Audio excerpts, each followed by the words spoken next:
In this video, we're going to learn a little bit about how to create a script to add a feature into Cabinet Parts Pro. Scripts are found in the Program Data, Cabinet Parts Pro. Keep digging down into those folders until we get to the folder named Scripts. To be able to add a script, it is going to go to Tools, Settings, and we could add a script to any one of the features. So we're going to add a script and start working with the shelf holes. And again, to quickly add a script, it is setting the option to use script. The drop-down list here are the same files that are found in that scripts folder, and we could add a row of 3 holes rather than just 2. Going ahead and clicking save will update our model here to show us that we now have 3 holes. So how that script is created is through programming. And to create a script or in programming to make it do something, we need to know and understand 3 items. One is variables, the other is conditional statements, then looping.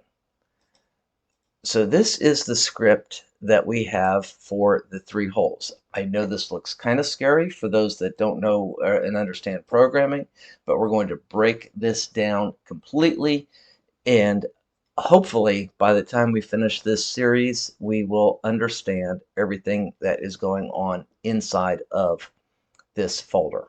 So we're first going to start off with what is a basic script. To have a basic script is nothing more than having a sub main and an end sub. So this is a script in itself right here that really does nothing at all. So we could come in here and go ahead and use the example script. We'll save that.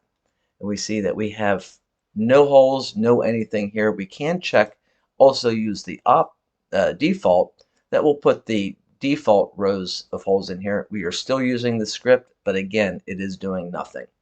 So I'm going to uncheck the use default and hit save. So the script is running, and it runs anytime a particular part is called or anytime this feature is used. So the first thing we want to see is this script even working? And the way to do that is add a message box. A message box is a message that will pop up during the run of the script. And we're just going to enter in MSG box for message box. That is a VB script. And we will say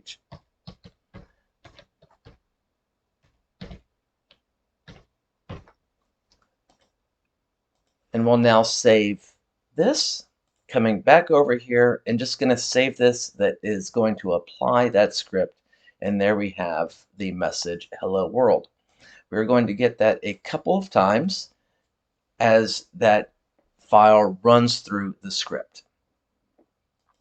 So that is not doing anything in itself other than displaying the message hello world. We're now going to take a look at what a variable is. A variable is a made-up word. It could be anything that you want it to be. There are a few exceptions to that, and you don't want to start it out with a number. It's got to be a letter, and it cannot have spaces. So we are going to what is called dimension the variable. That is a good practice to do, to have all variables used kind of listed at the top of the subroutine, which we are in the main. And we'll just call this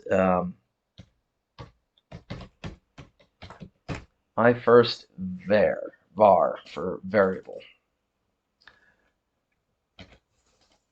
We can now give that a value. I've just copied that just to make sure that we have the spelling and everything exactly the same. I'm going to say that that is equal to, let's just say equal to 3.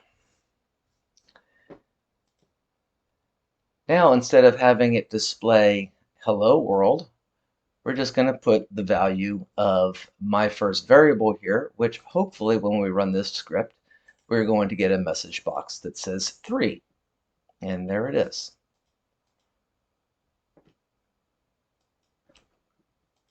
Variables, we are able to do math within this as well. So let's go ahead and say 3 plus 2.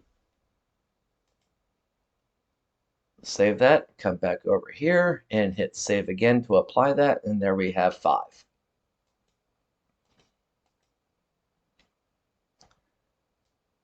Flipping back into our script. And again, for the scripting, I'm using Notepad++, but this could be written in any text editor. We're going to create another variable, and I'm going to call that myvar2 to show how we could, I'm going to call it myvar equals 2, and how we could use variables. So 3 plus myvar, which is 2, is also going to be equal to 5.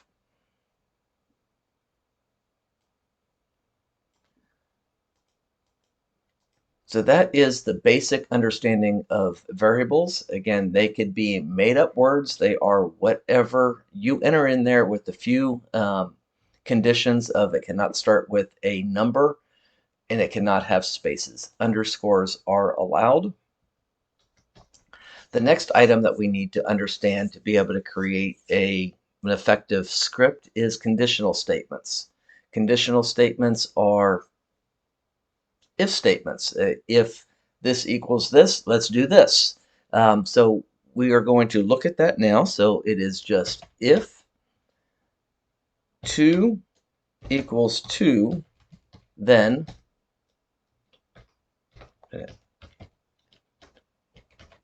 and then end if. So this is a basic conditional statement or if statement. It will only execute any code that is in between the if and end if this is true. So 2 does equal 2. So we will get into this message box, and that message box is going to display that variable. So let's go ahead and save. Come back over and click save again. And there that message box is. Let's go ahead and change this variable to if 2 is equal to 3, then do this. This time, no, 2 does not equal 3, so we are not going to get that message box displaying for us. We could also use variables within the conditional statement. So if variable 2 is equal to variable 3, let's enter into that, and let's change both to be equal to 2. We'll save, come back over and hit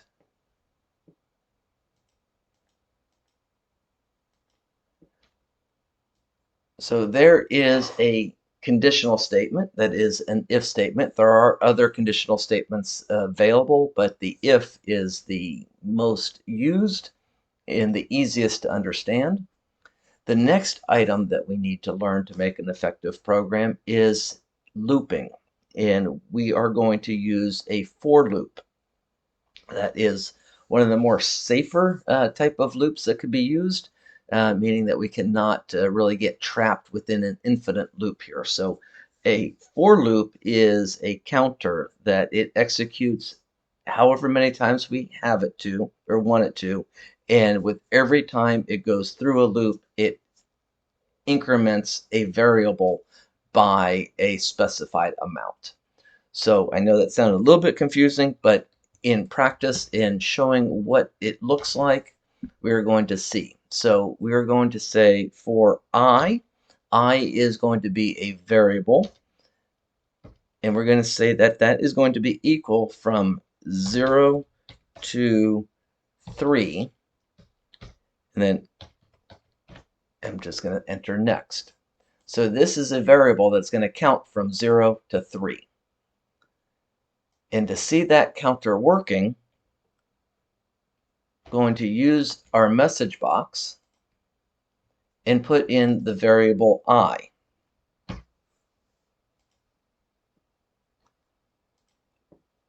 I'm going to take this message box out so we don't get bombarded with a bunch of message boxes through this testing. So we're going to go ahead and hit save. Come back over here, and we have 0, 2, 3, and it counts and runs that loop every time we execute that script. We can combine in this message box as well using text, and text is done inside of quotation marks. So I equals I. We'll save. And I is equal to 1, or 0, 1, and it continues to count through.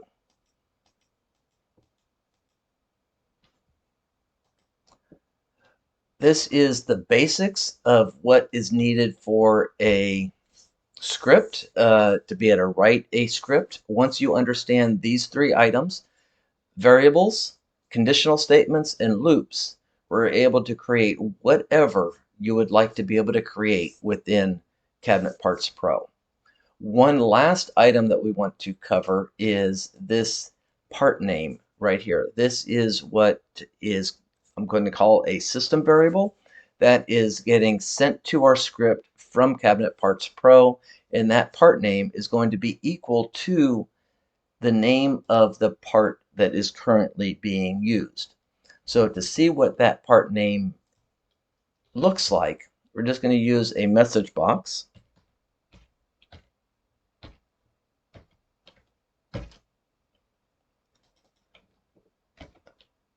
I'm going to copy that part name to be able to display in a message box to see what the value of that part name is. So I've saved the script, coming over to the settings and clicking save to apply. We now see it's a side, another side, and again a side. So the only items that are running within that script is the sides, and that is because the shelf holes or the shelf feature is only being applied to the sides of the cabinets. That is going to come in useful later on when we want to apply only certain features to only a certain or a particular cabinet part. So hopefully that clears up variables, conditional statements, and for loops. The next video is going to cover how to add a circle and a rectangle into the model and into the drawing.